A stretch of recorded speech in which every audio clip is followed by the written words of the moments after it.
I'm sure you've heard people say, be careful what you wish for, because you might just get it.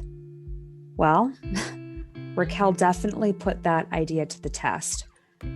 And although it was a scary period of time, it actually ended up leading to a major spiritual awakening for her. Join me for Raquel's story.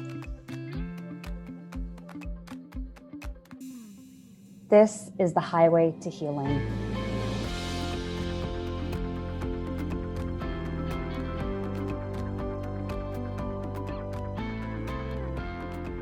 Thank you so much for joining me, Raquel. Thank you for having me. Absolutely. So I want you to begin and take our listeners back to your teenage years. You know, a lot of folks remember what they were like when they were teenagers and things that they were thinking about, or maybe how they struggled. And I know that that was part of your story. So can you take us back to those formative years and explain what was happening? So in my teen years, I think I really began to struggle with depression. But even prior to my teen years, I would say preteen and maybe even childhood, maybe around 10 years old is when it started to feel like something was missing from my life.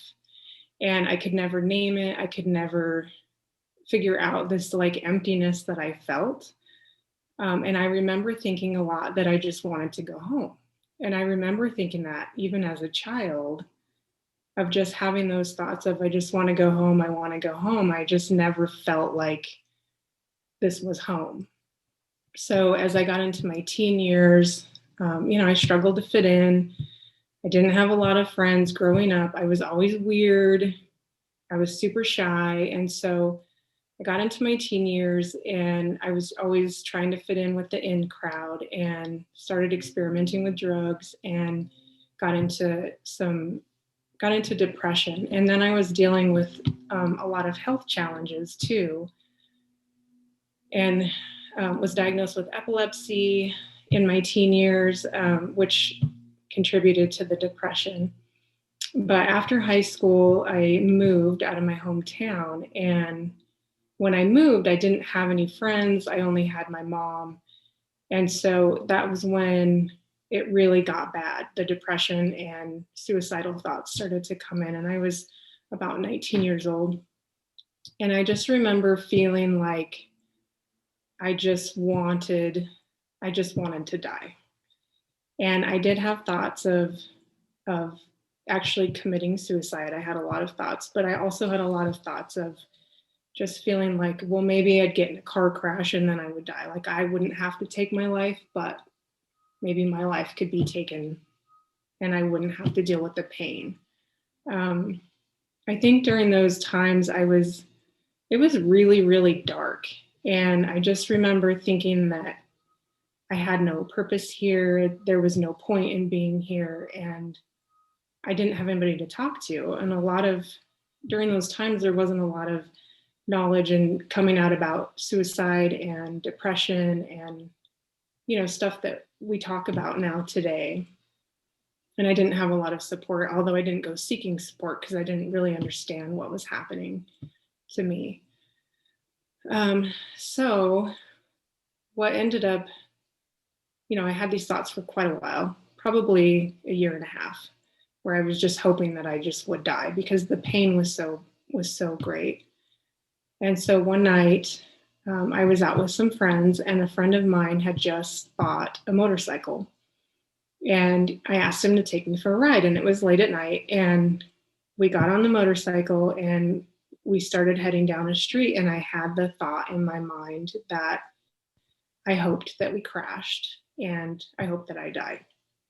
And I remember having that thought riding on the motorcycle, and it was instant. It was a fast thought of, I hope we crash and I hope I die. And within seconds of that, we came along a dip in the road and he was going too fast to slow down, and we hit the dip and I flew off the motorcycle and landed several yards away in a yard.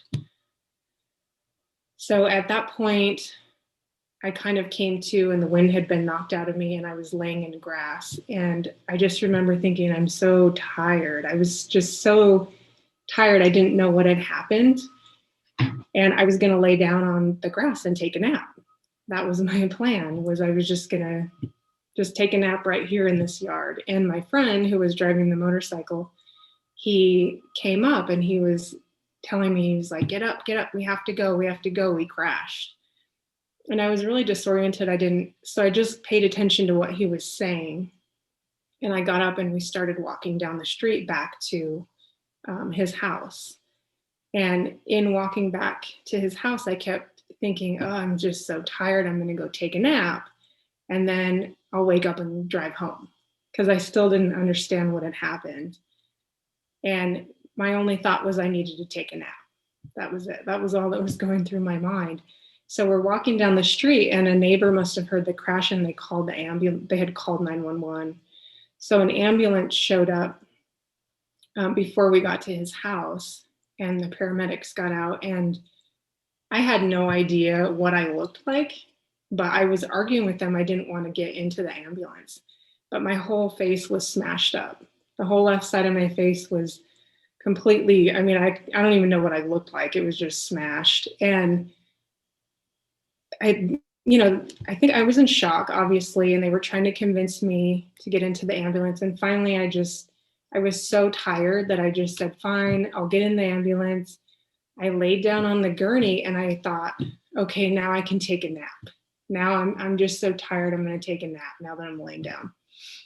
So they loaded me into the ambulance, and I started having this conversation in my mind, and I started saying, okay, now it's my time to go. Now I can go. I'm going to close my eyes and it's my time to go. And then this other voice comes in and says, no, it's not your time to go. Open your eyes. So there was this dialogue going on of, no, I'm going to go. And this other voice saying, no, open your eyes. It's not your time to go. It's not your time. It's not your time.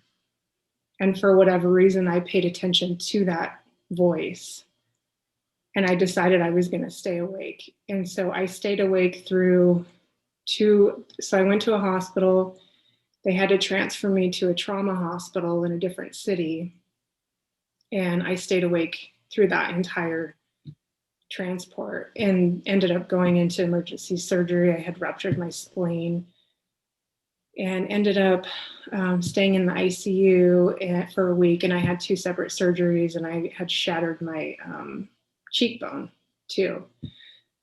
So afterward, when I got out of the hospital, I had, I went through some anxiety and was kind of trying to manage, healing on the outside, but didn't really quite understand what had occurred in this whole traumatic event. And it has taken me a long time to process. I'm coming up on this month. It'll be 22 or 23 years ago that this happened. And I feel like it's funny doing this interview, because even now, like, bits and pieces are still coming together from it. Hearing that voice and trying to figure out what was that whole dialogue that happened in the ambulance. And then the biggest shift that happened was when I got out of the hospital. I had realized that I had that thought, that I had manifested that motorcycle accident. I had asked to crash, but I wanted to die. And so when I got out of the hospital, I realized I'm still here. I didn't die. So there must be a reason. And my depression was lifted in that realization. The extreme darkness and the really, really intense inner pain that I was having had completely lifted in realizing, like, holy moly, I'm still here. There must be a reason why I'm still here. I just have to take a deep breath, because that's intense. I tell people all the time, your thoughts are powerful, and what you think about, you manifest, and you are the living example of that. Yeah. So as you reflect on what had happened when you were 19, are you now comfortable with the realization that the universe gave you what you asked for in order to wake you up? Absolutely. Yeah. I mean, I've gone through so much healing and so much processing, just in that accident alone. I went through massage therapy school, and that ended up being really healing for me on a physical and emotional level. And even now in the last year, since COVID hit and processing more trauma from that accident, I realized, the conversation that was going on was spirit. It was spirit talking to me, telling me, no, it's not your time to go. And so in that realization, I'm like, oh my gosh, we're always being talked to. Spirit is always talking to all of us, and it's, yes, my thoughts manifested this, but this is what I needed to come to the realization that I have a purpose here. Yeah, Among how much pain I was in, there was still a reason for me being here. absolutely. I've heard some spiritual thought leaders talk about how before we come into this lifetime, we pick a couple of exit points. Mm-hmm. And it's up to us and spirit and what we came here to do to decide, are we going to take that exit, or are we going to keep driving down the freeway? Mm-hmm. And it sounds like that exit point presented in your higher self, your soul was like, I think I'm going to keep going. Mm-hmm. Yeah, I absolutely believe that was one of my exit points. And I've heard that too, that we have a few along the way. And I know for a fact that was one of mine.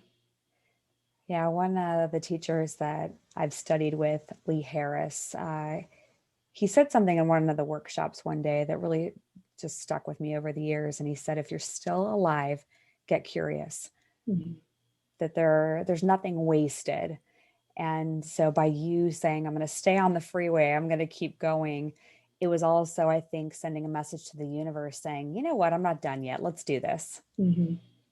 Yeah. And I kept thinking, okay, I'm here and I know I have a purpose here. I'm going to get curious about why I'm here. Mm-hmm.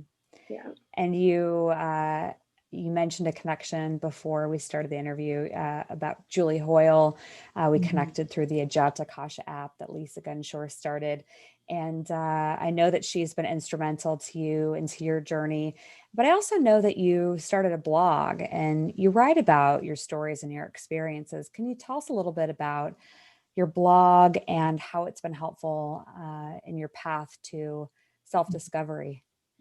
Yeah, so I started the blog just this past fall. It was during COVID, this whole year has been transformation for me into shadow work and writing. And so I created the blog. I had no idea. I just knew I had to create the blog. I didn't know what it was going to turn out to be like. And it still is continuing to unfold, but I write a lot about my awakening and what I've gone through on my awakening path and where I was at back in the fall compared to the winter, compared to even now in the spring. But I also have guest writers, and I invite guest writers to come on and share pieces. And recently I've been coming up with themes. So the month of March, we have the theme In Your Body. And what that means is I'm having people write about how we are more than just our body. We're emotions, and we have these subtle levels. And people who are trained in yoga and energy work and massage therapy are all going to be guests on the blog. And so, interestingly, it's funny that we're doing this interview this month because I'm going to write a piece about my experience in massage therapy and how emotions came out from that motorcycle accident during body work, which was it was traumatic at the time, but it's really fascinating. Oh, I'm sure. I'm looking forward to reading that. So before we close out, anyone that's listening that is having a difficult time, or maybe they haven't gone through their awakening yet, but they're starting to ask questions. Maybe they find themselves depressed or thinking how it might just be better if they were on the other side. Mm-hmm. What advice would you leave them with? I truly believe that these traumatic events that happen in our lives, they occur to wake us up. And people always have the choice whether to look at it that way and say, wow, I survived this traumatic event. I'm going to explore that and the meaning behind it. Or you can fall into the even more darkness from that trauma. And so I always want to tell people, I am constantly trying to tell people my story, especially when they're battling depression, that there's a reason that we're here. We're not just here, for nothing. We all have a reason for being here. We all have a purpose for being here. And every single person on this planet has a purpose for being here. And so it's like you said, get curious about why you're here. Start exploring about why you're here and where this depression comes from. For me, I now know in my awakening path that the pain and the darkness is in feeling that separation from spirit, from source, and even from other people. And for me, that's been part of my path. And so when people are on the awakening path, I think it's important to explore not only your purpose for being here, but how you connect to spirit, how you connect to other people. What is your connection? What does that look like? And I write about that on my blog too. That's a really great way of putting it, because some people may not have even thought about their depression or feeling lonesome as a symptom or a response to not feeling connected to spirit, to source. So I think you just put a little light bulb in the minds of people that are listening. And I appreciate your time and your talent. Thank you so much for being a part of today's interview, Raquel. Thank you. Thank you for having me.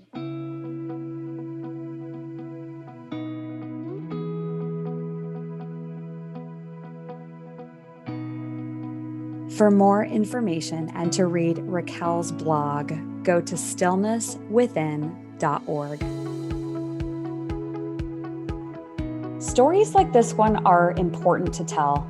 It reminds us that even during the darkest times, we can always find light. We can always choose faith over fear. For exclusive content, please join my Spark Plug members-only community and apply to be a guest on this show. Find out more at spiritandspark.com.